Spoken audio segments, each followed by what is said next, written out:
Hi everybody, this is Kristen Lynch and I'm back with Keith Jennings with Jennings and Associates Financial Advisors. Today we're going to finalize our discussion of our GPS strategy with Bucket 3. Bucket 3 is our growth bucket, and often this is the one that a lot of people have a lot of questions about on the media and wherever they can see the news. So with Bucket 3, Keith, what do you see as the use of Bucket 3, the purposes that we use it for, the best fit? Sure. Well, ultimately, to get down right to it with Bucket 3, it's a long-term money bucket. It's money that can weather storms. It's going to go up and it's going to go down. It's going to have more volatility. Mm-hmm. So when you think about Bucket 3, some of the tools we might use in Bucket 3 would be stock indexes, right, ETF, mutual funds, things of that nature. And those, by nature, for them to have advances, they have to have, at times, declines.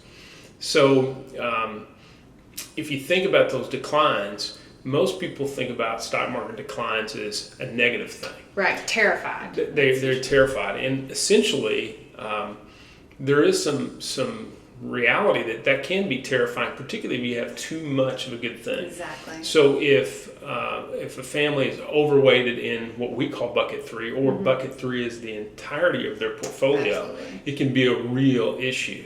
If Bucket 3 is used in conjunction with our other buckets, we think those declines are not only not negative, but can be a real opportunity if you have the time to make investments that are in decline. You have a process to do just that.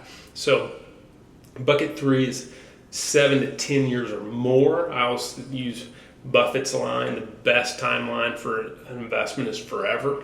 Yeah. So Bucket 3 is very much a long-term bucket, but it can create some anxiety for a lot of investors. That's understood if it's used in the wrong proportions or without Bucket 1 and Bucket 2. Absolutely. I think the misuse of Bucket 3 is probably what is often the most common thing. Yeah, we see a lot of investors come to us that have too much in Bucket 3. It's not mm-hmm. that their investments are bad necessarily. It's the proportions are almost entirely Bucket 3, and that creates a lot of anxiety for them, and particularly in downturns in the marketplace. Yes, and hopefully the buckets, all three buckets coming together, helps lower anxiety and create more confidence in your plan. Absolutely. So we are going to wrap up our series on the bucket strategy and how that works, but we look forward to coming back with more information on our GPS planning process.